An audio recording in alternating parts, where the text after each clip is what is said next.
everyone, welcome to Strings to Your Bow. I'm Chloe Weatherhead, your host and the proud owner of Andiamo Business Assistants. In this podcast, we dive deep into how our guests' personal experiences shape their unique skills and superpowers, and how these attributes drive their business success. This week, I'm thrilled to have Terry Murphy on the show. Terry is a seasoned sales veteran and marketing enthusiast who launched Strat 180 in 2024 and specialises in helping companies and individuals boost their revenue by optimising sales and marketing strategies, whilst also guiding personal and professional growth. With over 3 decades of experience in sales and 2 decades in strategic development, Terry has helped countless people achieve their goals. He firmly believes that effective strategies should be tailored to individual needs because there's no one-size-fits-all solution in business. Thanks for joining me today, Terry. You're more than welcome. And if you heard something in the background, it was my wife bringing me a smoothie. Amazing Really nice. Service. I'm very impressed. Yeah.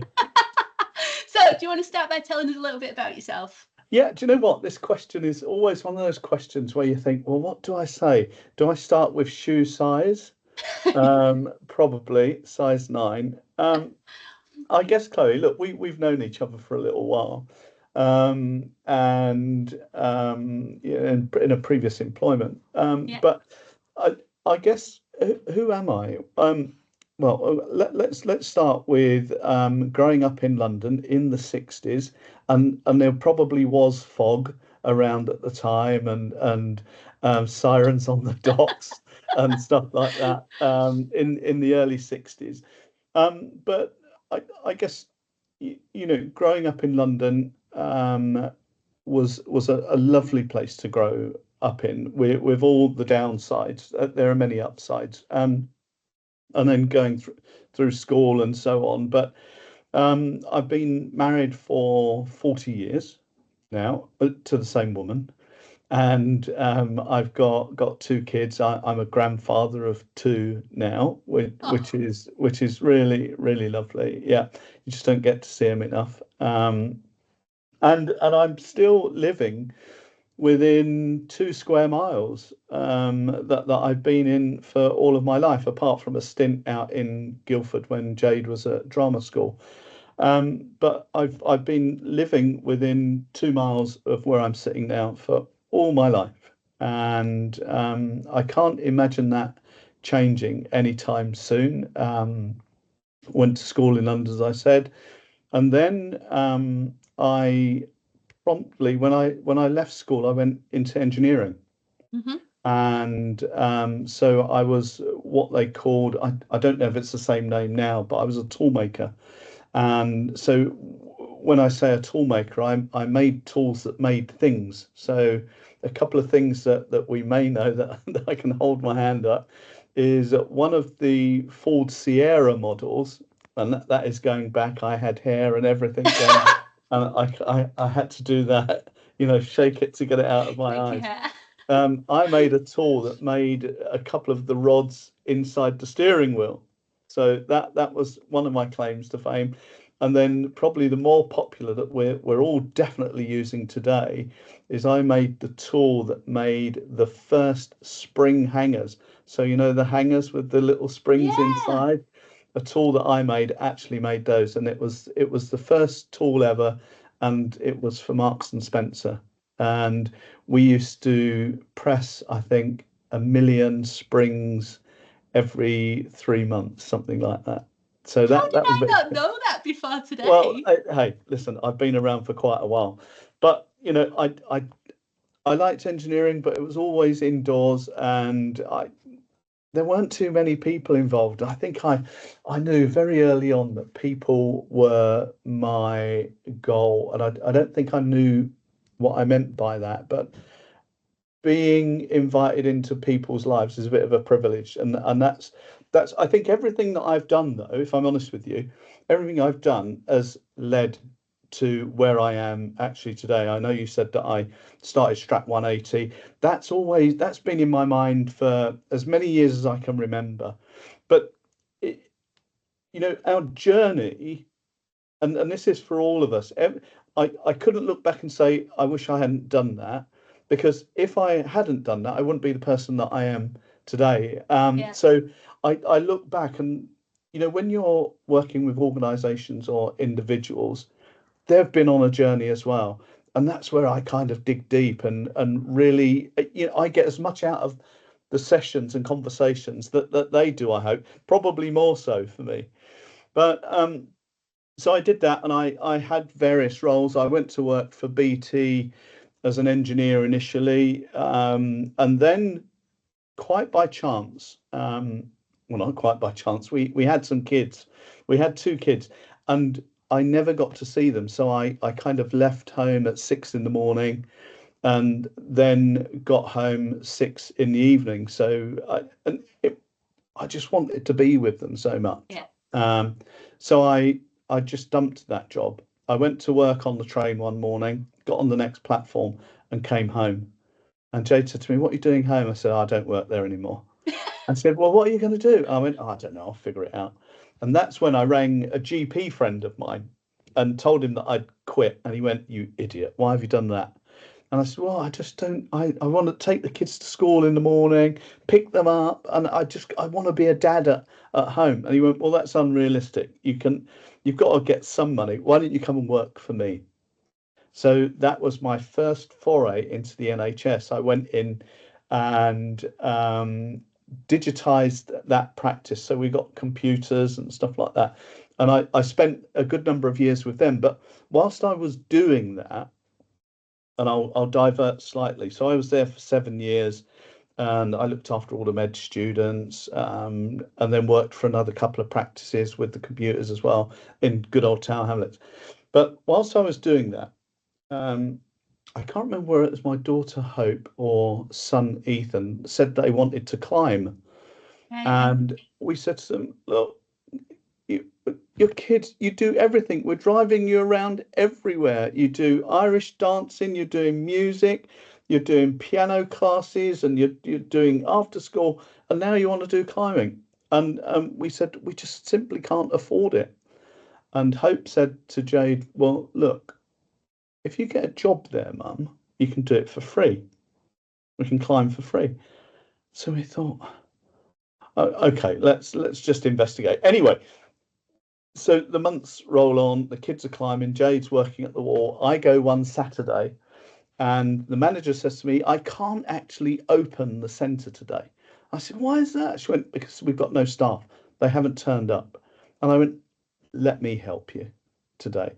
And that is where my coaching began. So this was 22 years ago. So Right. I first got into it. So I was helping them out, and then I did all of my coaching tickets to be a climbing instructor and trained to be a mountain leader as well. But it was coaching the adults climbing. Now, bear in mind, I'm still in sales and around that. So sales, we ask lots of questions Mm-hmm. and we listen intently. Coaching, what do we do? Ask lots of questions Yeah.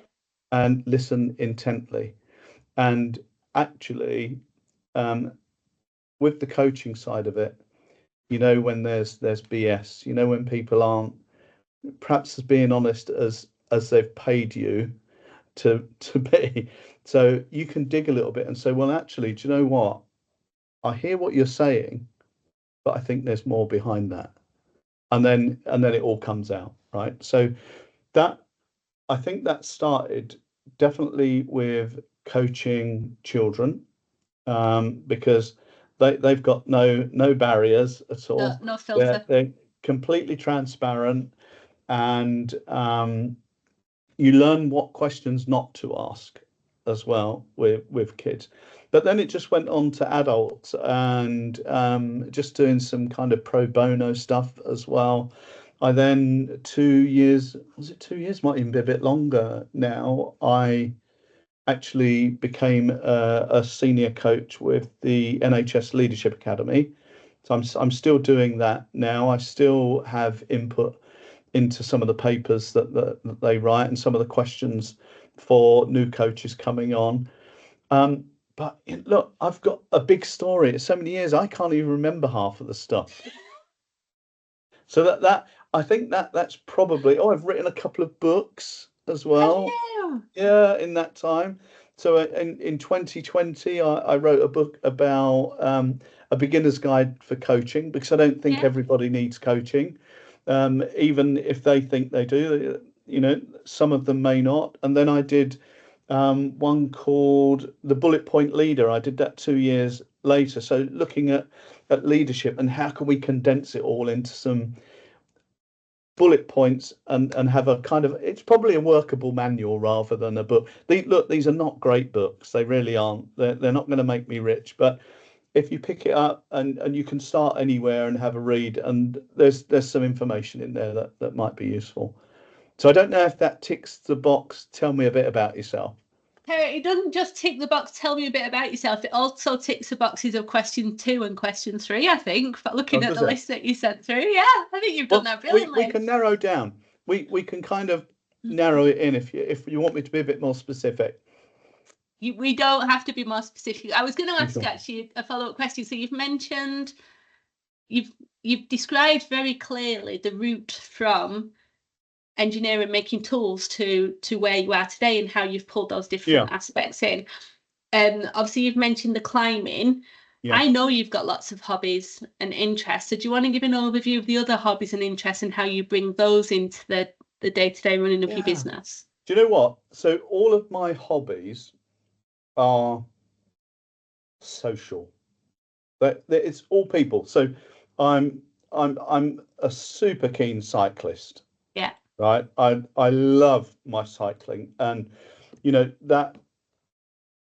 that for me is great in the sense that 3, maybe 4 times a week I get to cycle with a group of people, where it's mixed genders, mixed cultures, and it's just so wonderful to see different diverse people enjoying the same pastime Yeah. and actually getting a kick out of it. Because when I did a London to Cambridge last the Saturday before last, 100 miles we did in total, and we were kind of set like a peloton, so we would swap just like you see on the TV, and just having a good conversation while you're cycling, and the amount you learn about people's lives, it's just such a privilege. And just to divert again, so with the cycling, I did the last 3 stages of the Tour de France this year. I put my bike in a box, not Yeah. a cardboard box, a proper bike box, a little cardboard box. Yeah. One of those Um, office boxes. yeah, yeah, that had oranges in it or something like that from the supermarket. So I packed up the bike and I flew into Nice, and was kind of based there for six days, I think it was, and I managed. And this is all about coaching, Chloe. It's just so much. I've spoken to people before I went, and they said, "Well, what do you want to get out? How are you going to do this? What are you doing to kind of build up to it?" Because I don't think I'm particularly fit for cycling, but story that I'll tell you in a minute will show that I probably am quite fit for cycling. So I did these. I went with the ambition to do if I couldn't do the actual route, which the penultimate one I couldn't because it was right up in the mountains. I did part of it. If I couldn't do the route, I would finish the mileage off somewhere else. But I did all the mileage, so that was great. But 37 degrees every day. Um, the last one that I did was the Monaco to Nice time trial. But I was based in Nice, so I had to cycle to Monaco to then do the time trial back. So I left my hotel at 4 in the morning, Oh, pitch black. sorry. But cycling along the coast, which was amazing because all the lights and the ships and the yachts and all that was absolutely fantastic. I stopped them for a coffee and some croissants and stuff like that, and then thought, right, this is it. I'm going to make the journey back just as the sun was coming up. And honestly, it felt like I had this heat laser on me all the way back, just on me, no one else, because the sun was shining, coming off the sea. hitting the rock face and then coming down Oh, on me. But I did that in an hour and 52 minutes, which was a great time for me. But Mark Cavendish, who you'll know well from your part of yeah. the world, he did it in 43 minutes. Oh God. 43 minutes. And I just thought, wow.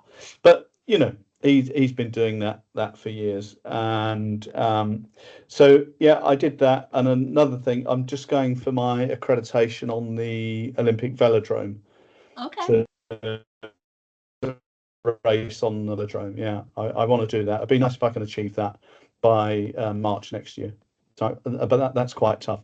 And I'm doing it with 15 others that are half my age, but we've had 2 sessions at the moment, and 60% of them drop out while I'm still going round.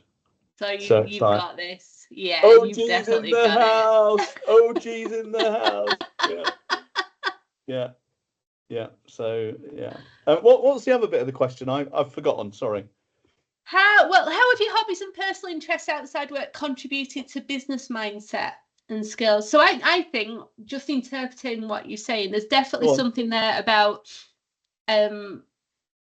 enjoying being with people, which Yeah, quite obviously applies to coaching and to sales, yeah, in fact.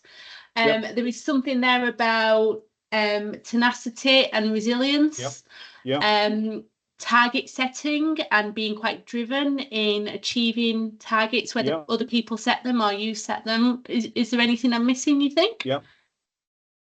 The Anything one key else? thing, discipline, Discipline, yeah. discipline. Without any of that, okay, it's great to have goals. Don't get me wrong. It's nice to have goals as long as we've got the achievable ones. It's kind of like a ladder in my mind. You don't want to jump straight to the top rung because Yeah, you miss out all the beauty of the learning all the other bits. But it's the discipline is the key to all of this. And it's for me, it's something that I put in. I've always been quite disciplined, but and we'll probably talk about this in a little bit. But my health suffered hmm, in 2020, just before we went into COVID, when I thought, oh, this is it. It's all over. I'm gone. No more will I anything, you yeah. know. So, did you want me to tell that story? Yeah, Is it why don't you helpful? tell the story now? Because it's quite a powerful story, I Yeah. think. So I, it, I've always been fit. I've always been in the gym. However, I've always liked um, French food, and I've probably cooked more than I should have on a daily basis. But the French, they have a healthy relationship with cream and butter. Hmm. But unfortunately, we're not built like the French because they've got years. It's hereditary, and it's fairly new. If you look at our grandparents, they would have been eating offal Yeah. and or awful, as I like to call it. Um, so, and I think one of the contributing factors, really, I think, was definitely my diet. Although I was fit and I am today, but I had a stroke Right. in 2020, and I remember I was at the King's Fund. I was just about to be part of a panel discussion, and when I started at Radar, Yeah. and I just went, get to Oh, that. Now I knew instantly because I started feeling bad. I started feeling I was everything was just wrong. Nothing yeah. was right with that moment. And the chap came over to me from behind the cafeteria and said to me, "You fainted. I'll call an ambulance." And I said to him, "Thank you so much." And he came back and he said, "The ambulance said you fainted." And I thought, "Yeah, I haven't fainted." And he said, "So there'll be 2 hours." And I thought, I'm not going to be here in 2 hours. Yeah. So he I said to him, look, please, can you pass my bag? So he got my bag, and I got my phone out, and I unlocked it with my thumb, and it looked like the phone was going round and round in circles. And I said to him, can you press Hope, which is my daughter, is a police officer in Westminster, just round the corner from the King's Fund. And he rang her, put the phone to my ear, and she said, Dad, what's wrong? And I said, are you at work today, darling? And she said, yeah, what's the matter? I said, I'm having a stroke. And she went, no, where are you? And I said, I'm in the King's Fund. She went, I know exactly where that is.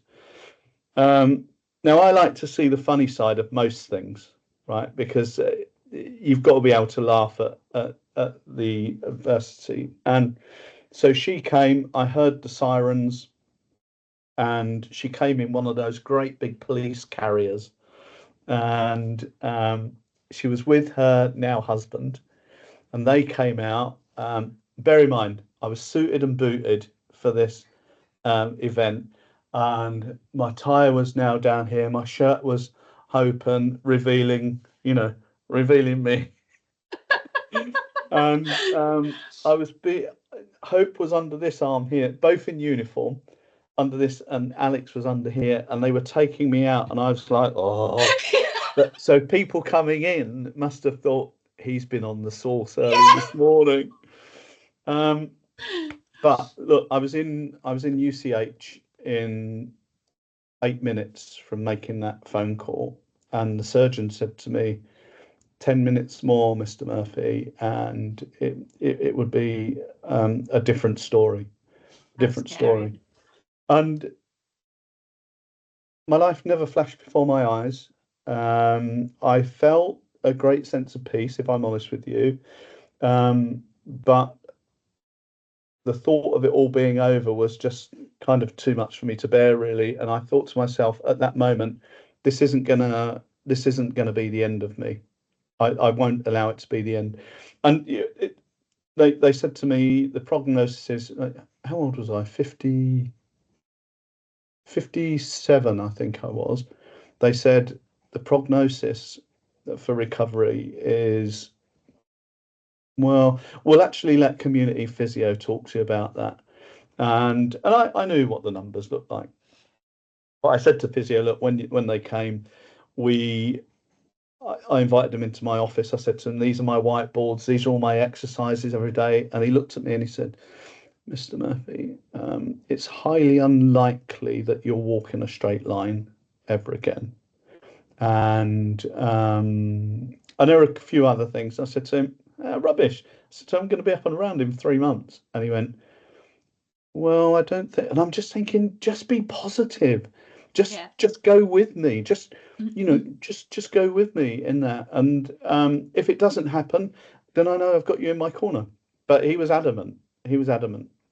And that made me adamant that anyway, 3 months later, I was discharged from physio, walked in a straight line, can still do all of that. And I'm a survivor. And it's just, great that today the NHS are talking about stroke. It's new campaigns. But I went to UCH and talked to some stroke survivors as well. You do? Yeah. So I think it's those moments when you realise that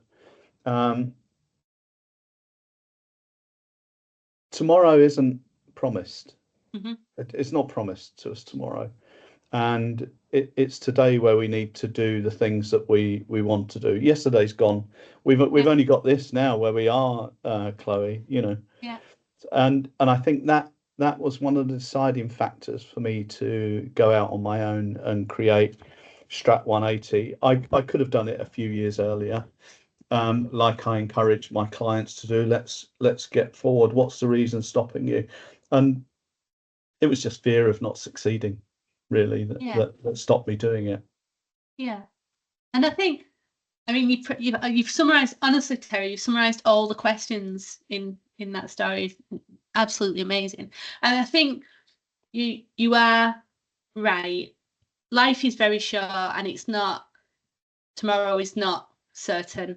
And what's happened has happened. So there is no point regretting things, and there is no point putting things off, because you just don't know what's going to happen. And I think one of the things that that is a very strong message from all of the conversations that I'm having with business owners and self-employed is that they just decided that it was worth the risk for them and for their health and for their mental health and for their sense of achievement. It was worth the risk, and what happens is going to happen, but at least you say hand on heart that you've given it a go. Yeah, that's it. I think, you know, we owe it to ourselves to push a door. Yeah. So if we've got an ambition and or dream, whatever you like to call it, we owe it to ourselves just to give it some time, give it some thought, some serious thought. And look, you know what? If it doesn't work out, it doesn't mean that it's not your dream. It might mean it's just not for this moment. And I'm not saying all the stars have to be aligned before we take these risks, because I'm not an advocate of that, because when does that happen? Never. Yeah, never. Okay. It never happens. So part of what I do is I want to know who's sitting in front of me. Okay. I really want to know what makes them tick. I don't want this surface nonsense like, oh, I'd quite like a dream, but I've got no motivation. Perhaps I want somebody else to do it. They're not my coaching clients. They're not. I want people that say, actually, do you know what? I've got this dream, but I blooming well don't know how to get there. I feel it in here, and you know, there are questions that I ask, and I think to myself, this is where the rubber hits the road. And one of the favorite questions is, what question don't you want me to ask you, or are you afraid that I'll ask? Because that people are like, wow, okay, I don't know about that.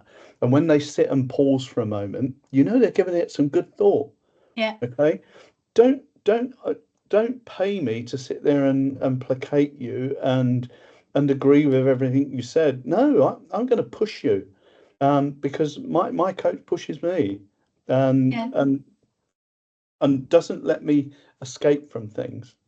Yeah, and I think that's one of the reasons that I started this, because I know that not everybody has someone in their life that they can speak honestly to, and, you know, share their vulnerabilities, because that we're vulnerable, right? Mm-hmm. When we want to start our own business, we have to really look at ourselves and think, have I got what it takes?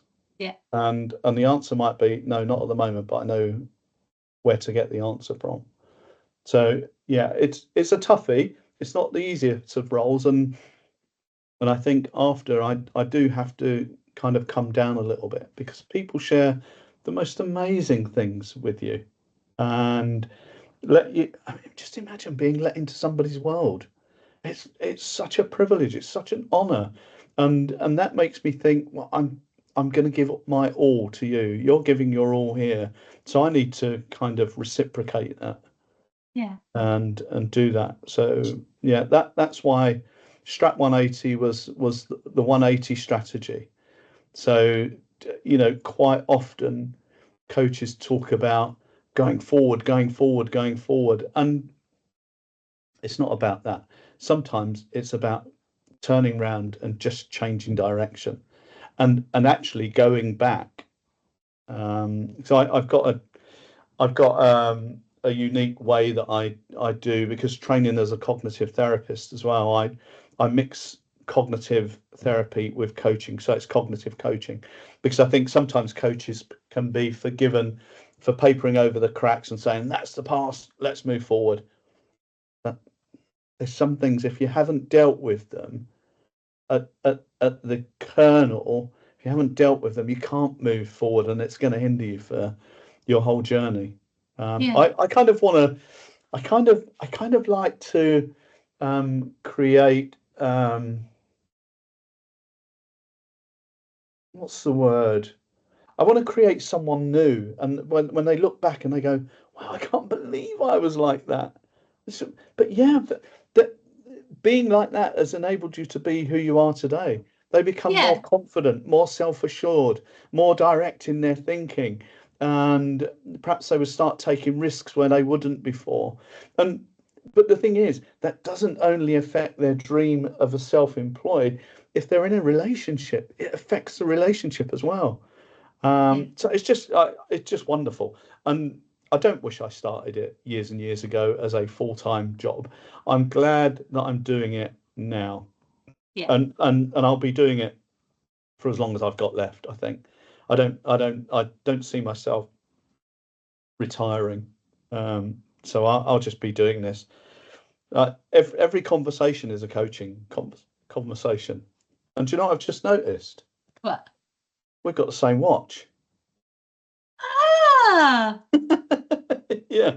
I love this watch. Yeah, so I know they're great, aren't they? Yeah, So really good. look, every conversation has to be a coaching conversation. And you see the stuff that I post on LinkedIn on a daily basis. Yeah, I love your LinkedIn posts. I just get such a kick out of it. I spend part of Saturday putting the posts together for the week. Yeah. And sometimes I have to swap them around and so on. But I've just started. Is it okay to say what I'm doing in January? Yeah, of course it is. Yeah. So what I'm doing, I identified a need from one of the posts that I sent out a couple of weeks ago, where people wanted to do some group coaching. Now I've done bits and pieces before, but I can't remember why I decided not to do it. But just because somebody asked, I thought, yeah, I'll do that. So I've got 6 sessions in January coming for people if they want to book up and go on it. But I think, and it might be organisations that do it with their teams. It may just be a group of different people, but there's a lot of value in that. Because sometimes if you're sitting there one-to-one, you've got to get over that kind of rapport and then so on, which is great for me, but I appreciate for others it's not. Whereas in a group, you're all kind of accountable to each other. So I'm going to see how that goes. I'm going to see how it goes. But yeah, on LinkedIn is quite a good vehicle for me in terms of my thoughts. Sometimes I get, I think, too philosophical. And then sometimes I think I'm not philosophical enough. And I wonder who it's reaching. So this is my world. It's like a seesaw. Yeah. Is it too much? Not enough. It's too much. Yeah, and then people are going, "Oh yeah, we really loved the post. Oh, that really spoke to me." And I'm thinking, well, okay, I probably do get it right. Well, as you know, I read your posts every day. Yeah. And I think they are great, and I think you get a huge amount of engagement from them, which is I brilliant. do. Yeah, which is nice. Yeah, I do like it. And if somebody can take something away from it, then it's really good. And I did motivation today, didn't I? Yes, for you did. For November. Yeah. Yeah. Well, Don't grow a moustache. Yeah, there's no mileage. Brilliant. I think, to be honest, Terry, I think we're going to stop it there and go into the conclusion. That's great. Yeah, no absolutely smashed that. So let me do the conclusion. Thank you so much for tuning into this episode of Strings to Your Bow. I hope you found our conversation as inspiring and insightful as I did. Terry shared some incredible stories about how personal experiences have shaped his journey, transforming challenges into opportunities and life lessons into professional success. It's truly fascinating to see how the tapestry of our personal histories weave into the fabric of our business achievements, reminding us that every facet of our lives contributes to who we are as professionals. As we discussed today, the skills and insights we gain from our personal lives aren't just supplementary. They're foundational to building successful careers and businesses.